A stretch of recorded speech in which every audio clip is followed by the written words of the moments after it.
Okay, फिर से again हम लोग शुरू करेंगे क्लास 10th का जो केमिस्ट्री वाला पोर्शन हम लोग कर रहे थे। मतलब हम लोगों ने अनबैलेंस रिएक्शन और बैलेंस रिएक्शन कवर कर लिया था, ठीक है। अब उसके आगे फिर से हम लोग कंटिन्यू करेंगे कि क्या आगे का मतलब क्या पढ़ना है, किस तरीके से करना है हमको, ठीक है। तो देखिए, हम लोगों ने देखा था कि सबसे पहले केमिकल चेंजेस पर, मतलब ये सब चीज़ें पढ़ने के बाद, वो मैं पिछले वीडियो में सारा बता चुका हूँ, वो सब पढ़ने के बाद उसके बाद हम लोगों ने बैलेंस्ड केमिकल रिएक्शन पढ़ा, अनबैलेंस्ड केमिकल रिएक्शन पढ़ा, ठीक है। वो उसको आपको मैंने एग्जांपल दे दिया था, अनबैलेंस्ड का H2O का एग्जांपल दिया था, ठीक है। वो भी आप देख सकते हो पिछले के वीडियो में, वो था। उसके अलावा देखिए, अब आगे आपको एक यहाँ पे नोट डाल के लिख लीजिए कि क्यों हमें बैलेंसिंग करने की, शायद मैं ये नोट नहीं लिखवाया था, तो यहाँ पे आप एक नोट डाल के लिख लीजिए कि क्यों हमें बैलेंसिंग करने की ज़रूरत है। मतलब जो केमिकल इक्वेशन हमें, आपको मैं बता चुका हूँ इस चीज़ के बारे में कि बैलेंसिंग करने की जरूरत हमें इसलिए है ताकि law of conservation of mass को हम लोग क्या कर पाए, सेटिस्फाई कर चुके, बता चुका हूँ, लिखवाए नहीं है। तो नोट डाल के जितना भी आपने पिछले वीडियो में लिखा है उसके नीचे फिर से अगेन आप नोट डाल के लिखिए, ठीक है। तो लिखिए, नोट लिखिए,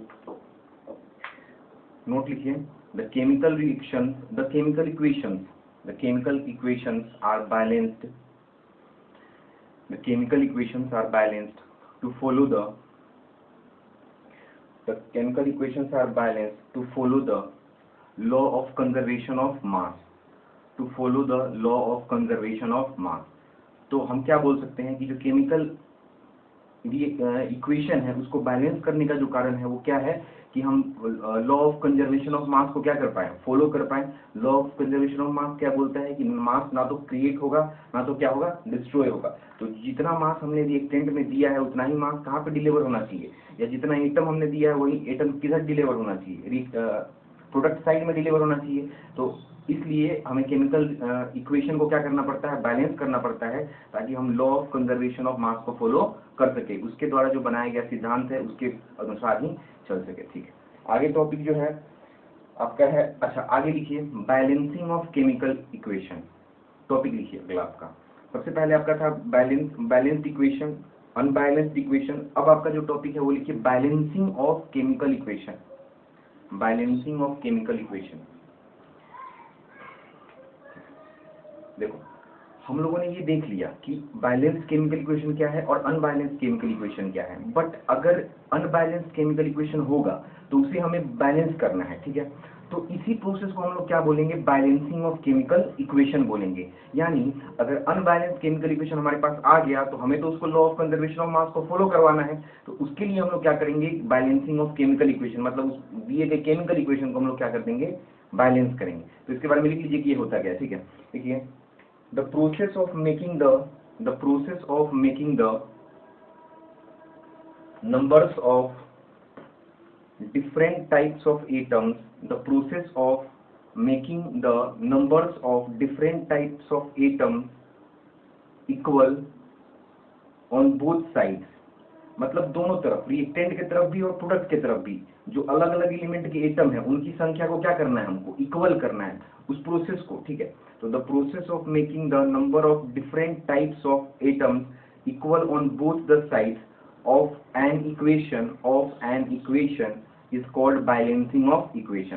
तो इसका लैंग्वेज आपको काफी इजीली समझ में आ रहा होगा कि क्या है कि मतलब दिए गए अनबैलेंस इक्वेशन को, अलग अलग एटम को हम लोग दोनों तरफ बैलेंस करें, रिएक्टेंट और प्रोडक्ट साइड, इस प्रोसेस को क्या बोलते हैं, बैलेंसिंग ऑफ केमिकल इक्वेशन बोलते हैं। जैसा कि हमने एग्जांपल में, आप लोग यहाँ भी वो लिख सकते हो, जैसा कि हमने H2O2 वाला देखा था, H2O करके पिछले वीडियो में आपको बताया गया था, ठीक है। चलिए फिर अगला टॉपिक लिखिए। अच्छा, इसके नीचे एग्जाम्पल दे देना, H2O वाला दे देना, ठीक है। इसके नीचे एग्जाम्पल लिख के H2O वाला क्या था हमारा,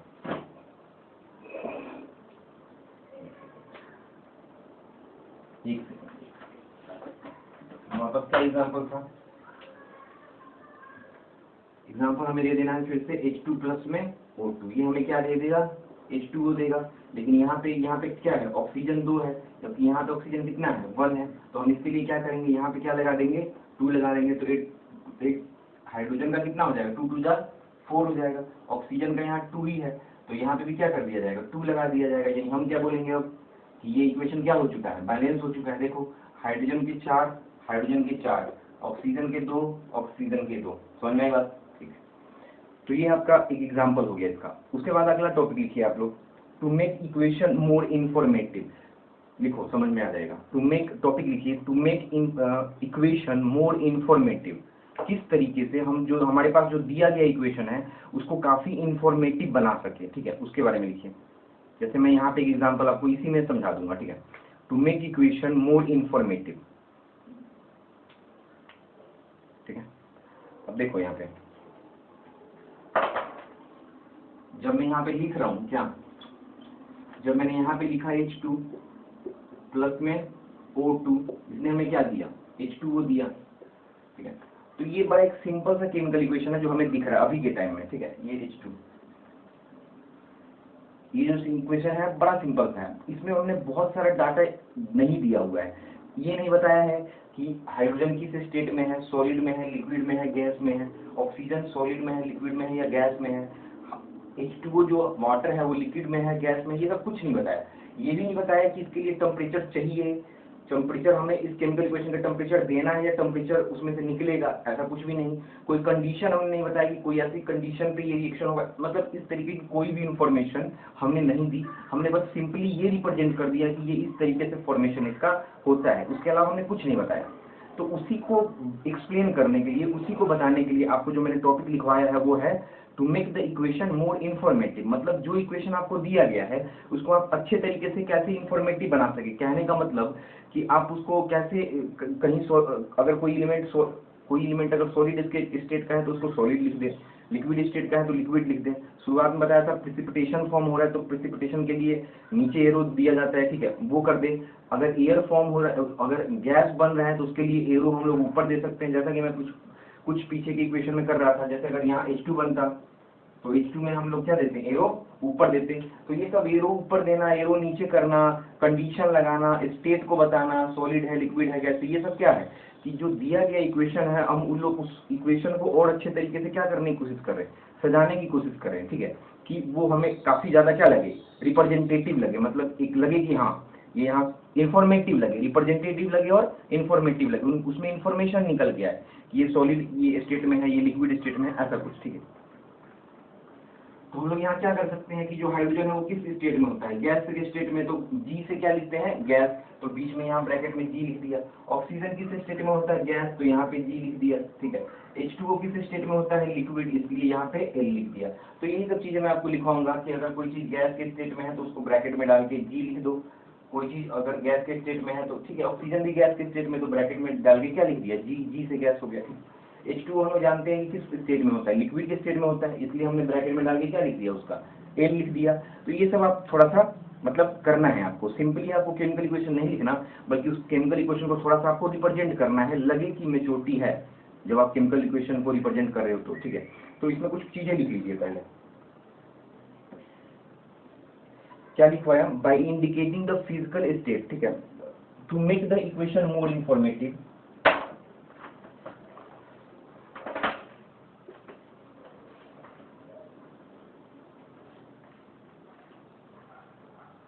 हमारा जो टॉपिक आपको मैंने बोला था लिखने के लिए वो क्या बोला था, to make the equation more informative. उसमें पहला चीज लिखिए by indicating the physical state, पहला चीज लिखिए by indicating the physical change. मतलब हम लोग वो दिए गए इक्वेशन में फिजिकल चेंज को क्या कर रहे हैं, इंडिकेट कर रहे हैं। मतलब अभी भी इंडिकेट किया कि जो हाइड्रोजन है उसको गैस में कर दिया, ऑक्सीजन जो था उसको गैस में कर दिया, और H2O जो कि लिक्विड स्टेट में है इसलिए उसको लिक्विड में लिखा। तो वही बोल रहा हूँ by indicating the physical state है, फिजिकल स्टेट चेंज नहीं होगा, by indicating the physical state, ठीक है। मतलब उसका फिजिकल स्टेट कैसा है, सॉलिड है, लिक्विड है या गैस है। तो आप इसमें लिख लीजिए पहला, सॉलिड के लिए क्या करेंगे, ब्रैकेट में S लिखेंगे, लिक्विड के लिए क्या लिखेंगे, अगर कोई दिया गया एलिमेंट या कंपाउंड सॉलिड है तो S, लिक्विड है तो L। उसी तरीके से अगर गैस है अगर वो, तो उसके लिए क्या यूज करेंगे, G यूज करेंगे। तो ये सारी चीजें जो आपको इसमें लिखनी है, इसके अलावा कुछ और भी चीजें हैं जैसे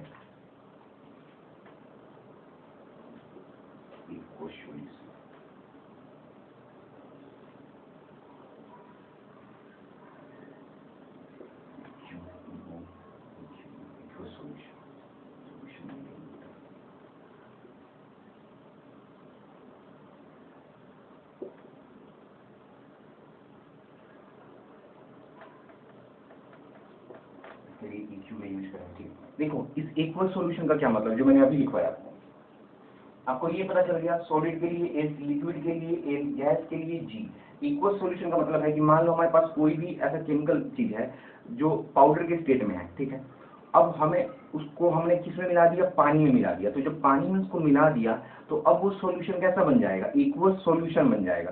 यानी कोई भी ऐसा चीज आप रिएक्शन करने जा रहे हो जिसमें आपको पता है कि वो चीज वो पाउडर स्टेट में रिएक्शन थोड़ी ना कर पाएगा वो। देखो जैसे मान लो दो चीजें हैं, दो चीजों को हमें रिएक्शन करवाना है, एक ऐसे स्टेट में है जो कि पाउडर के फॉर्म में है, मतलब पाउडर के फॉर्म में है, और दूसरा चीज जो है वो लिक्विड के फॉर्म में है, तो मिक्स हो जाएगा।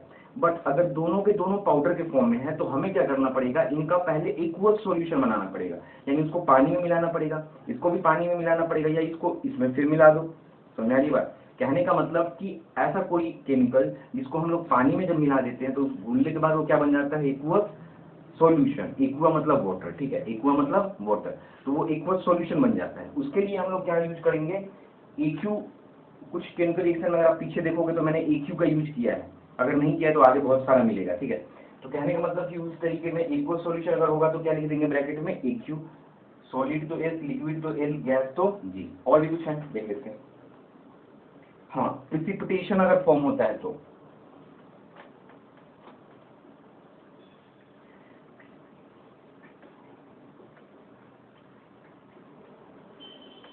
प्रिसिपिटेट अगर फॉर्म होता है तो हम इसमें क्या लिखेंगे, PPT लिखेंगे। इसका क्या मतलब है, देखो सुनो, मैंने आपको बताया था जब मैंने केमिकल रिएक्शन एंड इक्वेशन पढ़ाया था तब वहां पे मैंने आपको एक बात बताया था। क्या बताया था कि कैरेक्टरिस्टिक्स ऑफ केमिकल रिएक्शन में इवोल्यूशन ऑफ गैस बताया था, चेंज इन टेम्परेचर बताया था, चेंज इन स्टेट बताया था, उसमें फॉर्मेशन ऑफ प्रिसिपिटेशन बताया था। तो अगर कोई सब्सटेंस जैसे दो कंपाउंड के मिलाने से अगर दो कंपाउंड मिलता है प्रोडक्ट के साइड में, जिसमें एक सब्सटेंस नीचे जाके बैठ जाता है, जिसके लिए बोला था कि मिट्टी अगर पानी में मिलाते तो थोड़ी देर बाद जाके क्या हो जाता है, बैठ जाता है। तो वो भी वो केमिकल रिएक्शन होने के बाद उसमें कुछ ऐसा फॉर्म होता है जो नीचे जाके क्या हो जाता है, सेटल होता है। तो उसको हम लोग क्या बोलते हैं, प्रिसिपिटेट बोलते हैं। क्या बोलते हैं, प्रिसिपिटेट। अगर वैसा कोई सब्सटेंस बना है केमिकल इक्वेशन में तो हम लोग उसको ब्रैकेट में क्या लिख के रखेंगे, PPT लिखेंगे। यानी आपको सब चीजें समझ में आ जाएगी, बस आप समझते जाओगे कब क्या रहेगा तो उसको कैसे लिखना है। जब हम आगे केमिकल जो हम लोग पढ़ेंगे, combination reaction, displacement reaction, double displacement reaction, इन सब चीजों में आपको पता चल जाएगा कि इन सब का यूज किस तरीके से किया जा रहा है। बैलेंसिंग में तो मैं बैलेंसिंग पे अभी मैं ये करवाने के बाद, मतलब ये चीजें जो है टॉपिक खत्म होने के बाद सबसे पहले मैं आपको बैलेंसिंग करवाऊंगा, बैलेंसिंग करना सिखाऊंगा।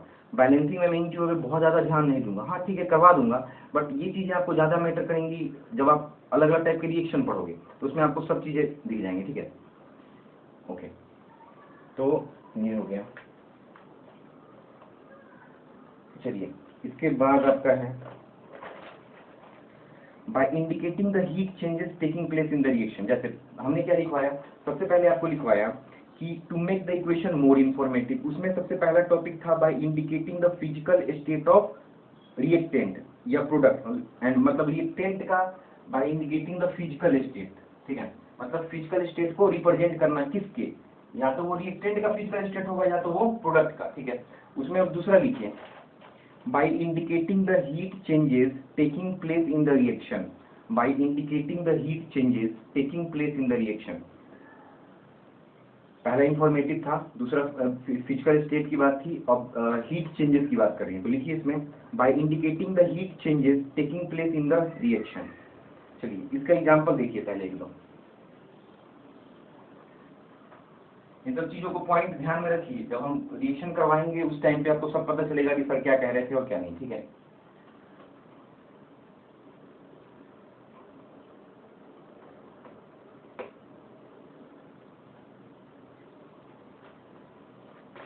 एक मिनट,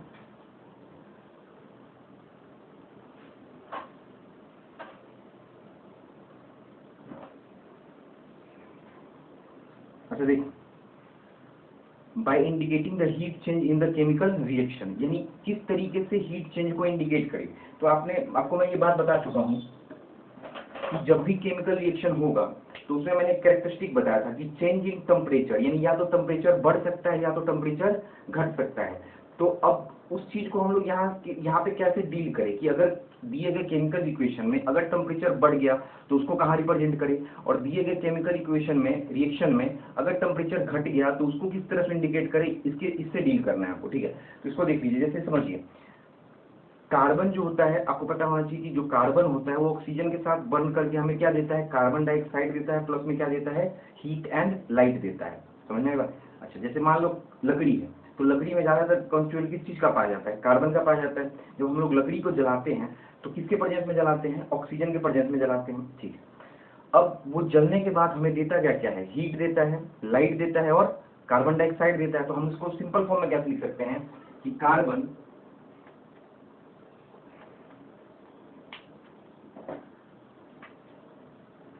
अच्छा कार्बन किस स्टेट का होता है, सॉलिड स्टेट का। तो ब्रैकेट में यहाँ पे क्या लिख सकते हैं, सी ब्रैकेट में एच कार्बन प्लस में ऑक्सीजन क्या O2। अच्छा ऑक्सीजन किस स्टेट का होता है, गैस, तो जी लिख दिया। तो ये थोड़ा सा अभी पीछे जो रिएक्शन करवाया था वो इस चीज ऐसे नहीं लिख रहा था, बट क्योंकि अब आपको वो बात बता चुका हूँ तो यहाँ पे आपको इसको साथ साथ भी लिखना पड़ेगा। हमें ये क्या देगा, CO2 देगा। अच्छा CO2 क्या होता है, गैस होता है, तो जी। प्लस में हमें क्या देगा, हीट देगा, ठीक है। प्लस में हमें लाइट भी देगा, यहाँ पे लाइट लिखने की कोई जरूरत नहीं है, बस हीट से ही काम चल जाएगा, ठीक है। कहने का मतलब कि कार्बन जो कि सॉलिड है ऑक्सीजन के साथ जब बर्न करेगा जो कि गैस है, तो हमें क्या देगा, गिव क्या करेगा, मतलब हमें क्या देगा, कार्बन डाइऑक्साइड देगा और प्लस में क्या देगा, हीट देगा, सिंपल सी बात है। तो एक चीज देखो यहाँ पे हमने क्या देखा कि जब दो चीजें मिल रही हैं तो हमें हीट जो है वो प्रोडक्ट साइड में मिल रहा है, तो हमें प्रोडक्ट साइड में इस चीज का लिखना जरूरी है। जैसे कार्बन और ऑक्सीजन मिलेगा तो सिंपल सी बात है कार्बन डाइऑक्साइड बनेगा, बट उसके साथ ही साथ उसमें हीट चेंज भी हो रहा है, ठीक है। तो हमें ये भी तो लिखना पड़ेगा कि हीट या इवोल्यूशन हुआ है हीट का, यानी निकला है या वो नहीं निकला है। तो यहाँ पे हम लोगों ने क्या लिख दिया, रिएक्टेंट साइड में जब हीट निकलेगा तो प्रोडक्ट साइड में लिखना है, जब हीट लिया जाएगा रिएक्शन के लिए तो रिएक्टेंट साइड में लिया जाएगा, ठीक है। तो यहाँ पे हमने क्या लिख दिया, हीट लिख दिया। तो ये भी एक इन्फॉर्मेटिव हुआ, इसी को तो मैं बोल रहा हूँ, इस टॉपिक के अंदर में यही तो लिखना है कि हीट चेंज कहाँ हो रहा है उस चीज को लिखिए। दूसरा रिएक्शन देखिए इसका क्या है। अच्छा CH4 जो है, CH4 प्लस में O2 हमें ये क्या दे देगा, CO2 देगा, प्लस में हमें क्या दे देगा, H2O देगा। मतलब CH4 क्या है, मीथेन है, जो कि हम लोग के फ्यूल में भी यूज किया जाता है। जैसे हमारा जो CNG वाला जो फ्यूल होता है उसमें ब्यूटेन और मीथेन का प्रयोग किया जाता है, ठीक है। तो CNG का जो हमारा फ्यूल, सॉरी CNG LPG जो हमारा होता है, ठीक है, उसमें किया जाता है। तो मेरे कहने का क्या मतलब है कि ये CH4 क्या है, अभी आपको कार्बन चैप्टर में ही पढ़ना है। CH4 जो है वो क्या होता है, मीथेन होता है। तो इसको जब हम लोग ऑक्सीजन के प्रेजेंस में बर्न करते हैं, जलाते हैं, तो ये क्या करता है, कार्बन डाइऑक्साइड प्लस में वाटर प्रोड्यूस करता है, ठीक है। लाइट भी करता है, हीट भी करता है, ठीक है। तो इसके साथ हम लोग क्या लिख सकते हैं, यहाँ पे क्या प्रोड्यूस करता है, ये हीट भी प्रोड्यूस करता है, ठीक है। तो ये हीट प्रोड्यूस कर रहे हैं यहाँ पे। अच्छा तो यहाँ पे हीट चेंज को हम लोग किस तरफ लिखेंगे, इस तरफ लिखेंगे, ठीक है। तो ये भी एक यहाँ पे रहेगा। अच्छा दूसरा चीज है, तो ये हो गया आपका हीट चेंज का।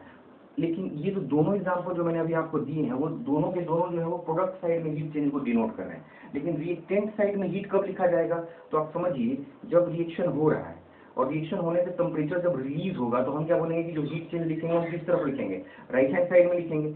बट अगर दो रिएक्शन होने के लिए, दो रिएक्शन कैरी आउट होने के लिए हीट को एब्जॉर्ब किया जाए, समझ रहे हो, मतलब दो रिएक्शन हो इसके लिए हीट पहले चाहिए हमें, तब हमें हीट को कहाँ लिखना पड़ेगा, रिएक्टेंट साइड में, मतलब हमें हीट को इस तरफ लिखना पड़ेगा। तो उसका भी एग्जांपल देख लीजिए।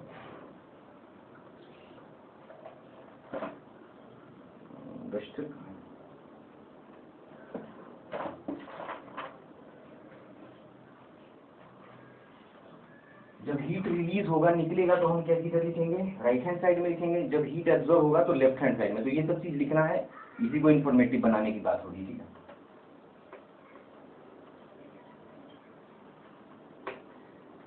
जैसे एग्जांपल हमारे पास है N2 प्लस N2 जो कि गैस है, प्लस में O2 जो कि गैस है, वो हमें क्या दे रहा है मिलके, NO2 दे रहा है, NO2 देगा, ठीक है, 2NO देगा, सॉरी 2NO देगा। इसका मतलब क्या है, नाइट्रोजन मोनोऑक्साइड। इसका मतलब क्या है, नाइट्रोजन मोनोऑक्साइड। देखो ये N2 डायटोमिक फॉर्म में आएगा, O2 डायटोमिक फॉर्म में आएगा, जो दोनों क्या होंगे, गैस होंगे। बट इससे एक मिनट, यहाँ पे गलती हुई है, प्लस में हीट। अब ये एरो देगा क्या, 2NO, ठीक है। अब ये ऐसे रहेगा, मतलब समझो N2 गैस के स्टेट में, O2 गैस के स्टेट में। अच्छा, N2 और O2 को हमें जब मिलाना होता है, केमिकली जब मिलाना होता है, तो उसके लिए हमें उसको क्या देना पड़ता है, टेम्परेचर यानी हीट उसको प्रोवाइड करना पड़ता है। जैसे अगर हम लोग ये नहीं लिखते तो हमें पता है कि N2 और O2 मिलके भी क्या देगा, नाइट्रोजन मोनोऑक्साइड यानी NO देगा। बट आपने यहाँ पे ये भी बता दिया कि इसको हीट प्रोवाइड करना है, इसलिए आपने लेफ्ट हैंड साइड में लिखा। इसका मतलब क्या हुआ कि आप दिए गए इक्वेशन को काफी ज्यादा क्या कर रहे हो, इंफॉर्मेटिव बना रहे हो, कि हाँ मतलब इंफॉर्मेशन दे रहे हो कि हीट कहाँ देना है या कहाँ नहीं देना है, या आपने ये दिखा दिया कि स्टेट कौन सा हमें यूज करना है इसमें, ठीक है। तो इस तरफ यहाँ हीट हुआ, तो यही आपको ध्यान रखना है कि हीट हमें उस तरफ यूज करना है या इस तरफ, ठीक है। तो आज के लिए इतना ही रहने देते हैं।